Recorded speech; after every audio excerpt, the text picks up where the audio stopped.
आज की जो कहानी मैं आप लोगों को सुनाने जा रहा हूँ, ये हमारे हिंदी फ़िल्म के सबसे बड़े सुपरस्टार धर्मेंद्र जी का कहानी मैं आप लोग को सुनाने जा रहा हूँ, जिनकी कल मौत हो गई और वो हमारे बीच में नहीं रहे। जिनका 90 साल पूरा होने वाला था। अगले महीने 8 तारीख को उनका 90वां जन्मदिन होता, लेकिन उससे पहले वो हमारा साथ छोड़ के चले गए। और कुछ दिनों पहले, 15-20 दिन पहले एक न्यूज़ आ रही थी कि धर्मेंद्र जी हमारे बीच नहीं रहे, लेकिन वो न्यूज़ झूठी चल रही थी। लेकिन जब मैंने इस न्यूज़ को भी सुना तो मैं बस यही मना रहा था कि ये भी न्यूज़ झूठा निकले, लेकिन ये न्यूज़ वैसा नहीं निकला और धर्मेंद्र जी हमारे बीच नहीं रहे। आप लोग भी उनके फ़िल्म ज़रूर देखे होंगे और देखते होंगे। आज भी उनकी फ़िल्म शोले हो गई, और भी बहुत ऐसी फ़िल्म है जिनको मैं कई बार खुद आज भी देखता हूँ। जैसे बंटवारा फ़िल्म हो गई, उनको एक्शन हीरो के नाम से जाना जाता था और उन्होंने कॉमेडी भी करते थे। बहुत अच्छी-अच्छी फ़िल्में उन्होंने किया था, लेकिन आज वो हमारे बीच 2025 नवंबर का महीना है, वो हम सबको छोड़ के भगवान के पास चले गए। तो चलिए पूरी उनकी कहानी बताएँगे। आखिर में धर्मेंद्र जी कहाँ के रहने वाले थे, कब फ़िल्मों में कदम रखा, कैसे हीरो बने और कैसे इतने बड़े सुपरस्टार बन गए। उनकी ज़िंदगी से जुड़ी जो भी चीज़ें मैं जानता हूँ, जो चीज़ सर्च किया हूँ, सब आप लोग को बताऊँगा। उससे पहले आप लोग से रिक्वेस्ट करता हूँ, अगर आप भी हमारे चैनल पर नए हैं तो चैनल को प्लीज़ सब्सक्राइब कर दीजिए, लाइक कर दीजिए, शेयर कर दीजिए। आपका भाई बहुत ज़्यादा मेहनत करता है, जॉब भी करता है, फिर टाइम निकाल के आप लोग के लिए वीडियो बनाता है। तो प्लीज़ सपोर्ट कीजिए, लाइक करके, कमेंट करके और सब्सक्राइब करके। तो नमस्ते, आदाब, सत श्री अकाल। आज की जो कहानी मैं आप लोग को सुनाने और बताने जा रहा हूँ, ये धर्मेंद्र सिंह देवल की कहानी है, जिनको फिल्मों में आप लोगों ने जरूर देखा था। ये लुधियाना पंजाब में इनका जन्म हुआ था और इनका जन्म 8 दिसंबर 1935 को होता है। और इनका जो पिता होते हैं वो एक टीचर होते हैं। और जब जैसे धीरे धीरे धर्मेंद्र बड़े होने लगते हैं, उनके बाद अपने पिता के स्कूल में जहाँ पे पिताजी पढ़ाया करते थे, वहाँ पे ये पढ़ने लगते हैं। और पढ़ने के बाद जब थोड़ा और बड़े होते हैं, और बड़े होने के बाद इनको रेलवे में क्लर्क की नौकरी मिल जाती है। सोच सकते हैं, धर्मेंद्र जी हीरो बनने से पहले रेलवे में नौकरी किया करते थे। और 19 साल की उम्र में उनकी शादी हो जाती है, और शादी जिनसे होती है उनका नाम प्रकाश कौर होता है, जो इनकी पत्नी होती है।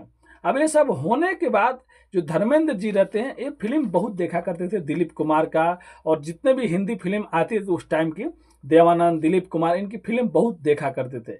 एक बार ऐसा आता है कि इनके दिमाग में इस चीज़ चला जाता है कि मेरे को भी हीरो बनना है और मेरे को भी कुछ नाम करना है। तब तक इनके और भी बच्चे हो गए रहते, जैसे सन्नी देओल, बॉबी देओल। उसके बाद अपने घर पे ये बात करते हैं, और बात करने के बाद अब ये मुंबई की तरफ चल जाते हैं। जैसे मुंबई की तरफ जाते हैं, कई जगह काम की तलाश में इधर उधर भटकते हैं, काम जल्दी मिलता नहीं, क्योंकि मुंबई में जाके नाम कमाना इतना आसान नहीं होता था, और उस जमाने में तो और भी नहीं था। अब इसकी वजह से धर्मेंद्र जी कई जगह ऐसे जगह काम भी किए अपना पेट वोट पोषने के लिए। और उसके बाद एक फिल्म फेयर का एक आइडियल जैसा चल रहा था, जहाँ पे अगर आप अच्छे कलाकार हैं, अच्छे एक्टिंगकार हैं, अच्छा एक्टिंग करते हैं, तो आइए अपना ऑडिशन दीजिए, अपना टैलेंट दिखाइए। उसमें से अगर आप पहले नंबर पे आए, तब आपको वहाँ के जो मशहूर उस टाइम के जो एक्टर थे, देवानंद साहब, उनके साथ में आपको लंच करने का मौका दिया जाएगा। अब उस टाइम किस्मत चमकी, और धर्मेंद्र जी उस फिल्म फेवर जो ऑडिशन चल रहा था उसमें जाके अपना एक्टिंग का जो भी तरीका था वो दिखाए। पहले नंबर पे तो नहीं आए, लेकिन धर्मेंद्र जी दूसरे नंबर पे आ जाते हैं। दूसरे नंबर पे आने के बाद भी इनको भी लोग जानते थे, पहचानते थे कि यही बंदा दूसरा नंबर पे आया है। उसके बाद जब ये धर्मेंद्र जी जाते हैं, और जाने के बाद देवानंद साहब से इनकी मुलाकात होती है, बातचीत होता है, तब वो देखते हैं कि धर्मेंद्र जी तो मतलब पहले से ही गोरे हैं और हट्टा कट्टा है, सीना चौड़ा है, और हीरो के सारे गुण इस पे इनमें दिख रहा है। उसके बाद बातचीत होने के बाद अब धीरे धीरे इनकी बातचीत आगे बढ़ती है, और कुछ दिनों के बाद इनकी पहली फिल्म मिलती है। और पहली फिल्म धर्मेंद्र जी करते हैं। गांव वाले बहुत खुश होते हैं, घर वाले बहुत खुश होते हैं कि धर्मेंद्र जी जिस काम के लिए मुंबई गए थे वो काम हो गया। लेकिन वो फिल्म ज़्यादा चली नहीं, और चलने के बाद तो बात की बात है, उसकी जो फिल्म की पहली जो पैसा मिला था वो 51 रुपये मिला था। और उससे पहले धर्मेंद्र इधर उधर रहा करते थे। फिर उसके बाद एक किराए का रूम लेते हैं, और किराए का रूम लेने के बाद अब उसी में वो रहने लगते हैं। और धीरे धीरे फिल्मों में और काम करने के लिए मतलब आगे बढ़ रहे होते हैं, लोगों से मिलते थे जुलते थे। अब इस बार उनको जो एक फिल्म मिली उससे उनका नाम मिला। फिल्म का नाम था फूल और पत्थर, और उसमें हीरोइन थी रीना कुमारी, जो उस टाइम की मशहूर हीरोइन हुआ करती थी। ये फिल्म चला और फिल्म चलने के बाद अब धर्मेंद्र जी को हर कोई जानने लगा, और उसके बाद कई ऐसे फिल्म मिले जिसमें धर्मेंद्र जी काम किए और रीना कुमारी एक साथ में काम किए। अब उसके बाद 1975 में धीरे धीरे कई फिल्में कर चुके थे। शोले फिल्म आई जिसमें बीरू का रोल दिया गया था धर्मेंद्र जी को और अमिताभ बच्चन को जय का। यह फिल्म आने के बाद तो सोचिए कि जो धर्मेंद्र जी थे उनके नाम डायरेक्ट मतलब सोच सकते एक नंबर से डायरेक्ट 100 नंबर पर चला गया था। पहले से वो उनको लोग जानते थे, पहचानते थे, लेकिन इस फिल्म शोले फिल्म की वजह से वो बहुत बड़ा सितारा बन चुके थे हिंदी फिल्मों के नाम पे। हिंदी फिल्म में लगभग उसके बाद जितने भी कई फिल्में उन्होंने दी जो सुपर हिट गई, और उस जमाने की जितने भी हीरो थे, चाहे अमिताभ बच्चन हो गए, उसके बाद आए अमिताभ बच्चन के भी आप लोग को भी मालूम होगा, जंजीर फिल्म आई, शोले आए तो लोग हिट हुए, और उसके पहले राजेश खन्ना हो गए और देवानंद साहब हो गए, दिलीप कुमार हो गए। लेकिन दिलीप कुमार तो पहले के एक्टर थे, देवानंद साहब भी पहले के एक्टर थे, ये तो धर्मेंद्र जी बाद में आए। लेकिन उसके बाद जो औरा चला ना, जो नाम चला धर्मेंद्र जी का, वो किसी और एक्टर का चला ही नहीं। चाहे किसी भी जमाने में सोच सकते, कहते हैं ना कि 5 साल 10 साल बाद जमाना बदल जाता है, लोग पूछते कह रहे यार कितने जमाने के बाद मिले हो। 1 या 2 साल नहीं, 65 साल फिल्मों में काम किए और लगभग 300 फिल्म से ज़्यादा काम किए। हर दौड़ में उनका नाम होता था धर्मेंद्र जी का, क्योंकि वो इतने अच्छे आदमी थे, हर कोई उनको पहचानता था और जानता था। और फिर धीरे धीरे उनके 4 बच्चे भी हो गए, सन्नी देओल, बॉबी देओल और 2 और लड़की हो गई। पूरा 4 परिवार है। और उसके बाद पूरा बॉलीवुड में उनको सब कोई जानता था, पूरे देश में उनको लोग जानते थे, और उनके इतना ज़्यादा फैंस हो गए थे कि हर कोई उनसे मिलना चाहता था, हर कोई उनको देखना चाहता था। उस टाइम की में 1975 में सोच सकते जब वो 16 फिल्म हिट किए थे। और बताया जाता है कि बहुत से लोग तो उन्होंने हीरो बनाया, जो हीरो बनना चाहते थे, जो एक्टिंग करना चाहते थे, मतलब बहुत से लोगों को धर्मेंद्र जी ने मदद किया। और पंजाब लुधियाना से जितने भी लोग आते थे उस टाइम मुंबई में, तो किसी को मालूम चल जाता था कि अरे यार वो हरियाणा है, मतलब लुधियाना का रहने वाला है, पंजाब का, इस गांव का है। इसके लिए अलग से घर बना हुआ था, उसमें कई चारपाई धर्मेंद्र जी ने रखवा दिया था कि उनके गांव, उनके एरिया से कोई भी आए पंजाब से तो वहाँ पर रह सके, वहाँ पर खा सके, कुछ दिन बाद वहाँ से फिर वो चला जाएगा। क्योंकि जो परेशानी धर्मेंद्र जी ने मुंबई में जाने के बाद काम करके इधर उधर उठाया, फिर सोने की जगह नहीं है, घर रहने की जगह नहीं है, कम से कम उनके गांव का, उनके एरिया का, उनके राज्य से कोई आता है तो उसको रहने के लिए, खाने के लिए हो जाए। मतलब एक तरह से लंगर चला करता था, और लोग बहुत उनको मानते थे।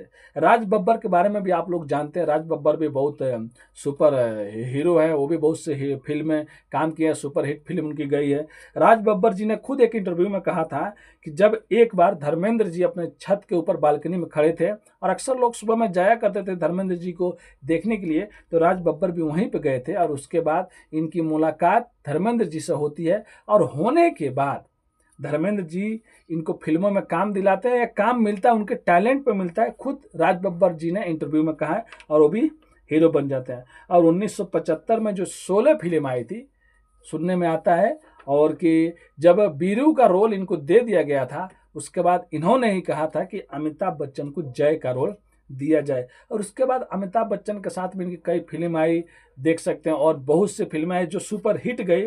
और उसके बाद धीरे धीरे इन्होंने मतलब उस आसमान को छू लिया था जिनको शायद बहुत से पहले से हीरो थे वो लोग भी नहीं छू पाते थे, क्योंकि इनका जो चरित्र था ना, मतलब एकदम सादा था, सिंपल था। ये होता है ना कि बहुत से हीरो लोग का 2 चेहरा होता है, पर्दे के पीछे कुछ और, पर्दे के बाद कुछ और, गांव में कुछ और। लेकिन धर्मेंद्र जी का जो चरित्र था एकदम साफ सुथरा, एकदम अच्छे इंसान थे, मतलब ईमानदार, सच्चे, जैसे बाहर है वैसे अंदर भी रहते थे, पर्दे के पीछे भी रहते थे, एकदम सिंपल। इसीलिए लोग उनको बहुत ज़्यादा मानते थे और प्यार किया करते थे। बाद में इनकी जो फिल्म 1975 आया था, शोले में बसंती का रोल हेमा मालिनी जी को दिया गया था। उसके बाद इन दोनों की नज़दीकियाँ बढ़ने लगती है, धर्मेंद्र जी का और हेमा मालिनी जी का। उसके बाद कई फिल्मों में ये लोग एक साथ में काम करते, फिर धीरे धीरे प्यार हो जाता है। और प्यार होने के बाद अब धर्मेंद्र जी और हेमा मालिनी अब ये सोच रहे होते हैं कि हम लोग एक साथ हो जाए, एक दूसरे से शादी कर ले, लेकिन ये मुमकिन नहीं था, क्योंकि धर्मेंद्र जी की पहले से शादी हो चुका था, प्रकाश कौर उनकी पत्नी थी, और 4 बच्चे भी थे। इसके लिए एक दिन धर्मेंद्र जी जाकर अपने पत्नी से भी पूछे और कहें देखो मुझे हेमा मालिनी से शादी करना है।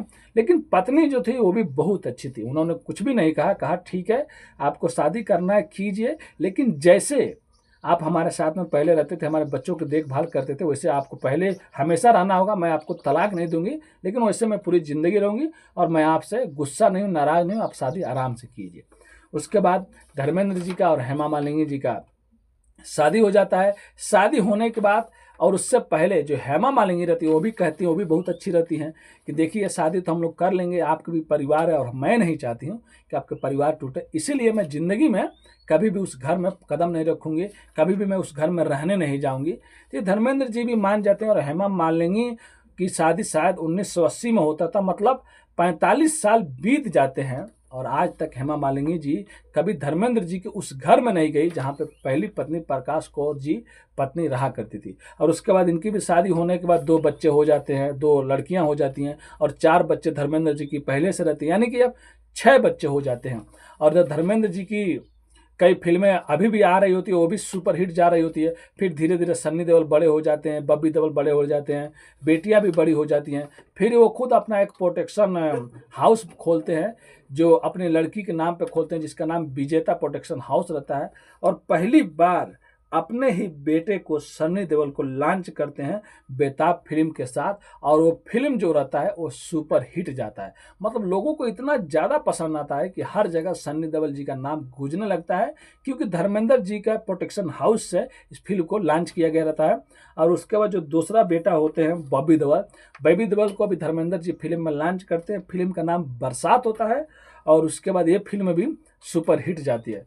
उसके बाद जो उनकी हेमा मालिनी के साथ में शादी हुआ था, जो 2 बेटियां रहती हैं, वो एक ईशा देओल, उनकी भी फिल्म आप लोगों ने देखा होगा, वो भी फिल्म बहुत से सुपर हिट गई है। धूम फिल्म आप लोगों ने देखा होगा और बहुत से फिल्मों में वो काम किए। मतलब पूरे परिवार को मिला जुला के लेके चलते थे। कभी ये नहीं था कि जैसे आज के ज़माने में हो रहा है कि एक पत्नी दूसरे पत्नी को उल्टा पुल्टा बोले, दूसरा पत्नी पहले पत्नी को उल्टा पुल्टा बोले, वहाँ पे कुछ नहीं था। दोनों परिवार खुश रहा करते थे। यानी कि जो पहली पत्नी थी प्रकाश कौर, वो अपने जीवन में हमेशा खुश थी और उनसे एक बार इंटरव्यू में पूछा भी गया था, वो कहती थी कि कोई भी शिकायत नहीं है उनके पति से।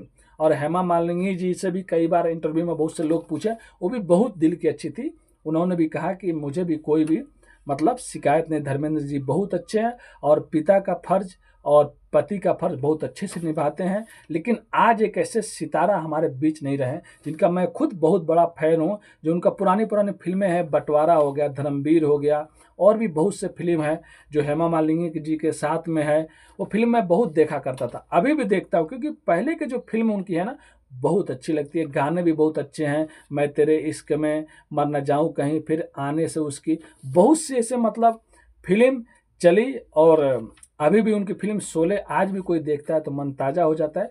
लेकिन वो हमारे बीच नहीं रहे और हम लोगों को छोड़ के चले गए थे। ये थी कहानी धर्मेंद्र जी की, जो बहुत से लोग जानते भी होंगे, बहुत से लोग नहीं जानते होंगे। और धर्मेंद्र जी का 8 दिसंबर को मतलब अगले महीने में 90वां जन्मदिन होता, लेकिन 2 हफ्ते पहले ही उनकी मौत हो जाती है। और लगभग कई महीने से उनकी तबीयत खराब चल रही थी, उनका अस्पताल में इलाज भी हो रहा था, लेकिन वो हम लोग को छोड़ के भगवान के पास चले गए। बोलने में कुछ गलती हो गया होगा मेरे भाई मेरे दोस्त, तो प्लीज़ माफ़ कर दीजिएगा। चैनल पे आप लोग नए हैं तो चैनल को प्लीज़ सब्सक्राइब कर दीजिएगा, लाइक कर दीजिएगा। आपका भाई बहुत ज़्यादा मेहनत करता है, मैं जॉब करता हूँ, थोड़ा सा भी टाइम मिलता है मैं आप लोग के लिए कहानी लिखता हूँ, वो भी सच्ची सच्ची कहानी, उसके बाद आप लोग के लिए वीडियो बनाता हूँ। तो प्लीज़ अगर आप लोग भी कहानी सुनने का शौकीन है, वीडियो देखने का शौकीन है, न्यूज़ सुनने का शौकीन है, तो हमारे चैनल को प्लीज़ सब्सक्राइब कर लीजिए, लाइक कर दीजिए। मैं न्यूज़ को कहानियों के जैसे बना के सुनाता हूँ आप लोग को, जिससे आप लोग को आने वाले समय में कैसे कैसे क्राइम हो रहे हैं, छोटी छोटी बातों पे वो सब आप लोग को पहले से ही मालूम चल जाएगा। तो आने वाले टाइम में आप लोग भी सचेत रहेंगे। तो प्लीज़ वीडियो को शेयर कीजिए दोस्तों। आपका भाई बहुत ज़्यादा मेहनत करता है, तो प्लीज़ अपने भाई को सपोर्ट कीजिए। मिलते हैं नेक्स्ट वीडियो में फिर से कुछ सच्ची कहानियों के साथ। अभी के लिए अलविदा लेते हैं आप लोगों से, धन्यवाद।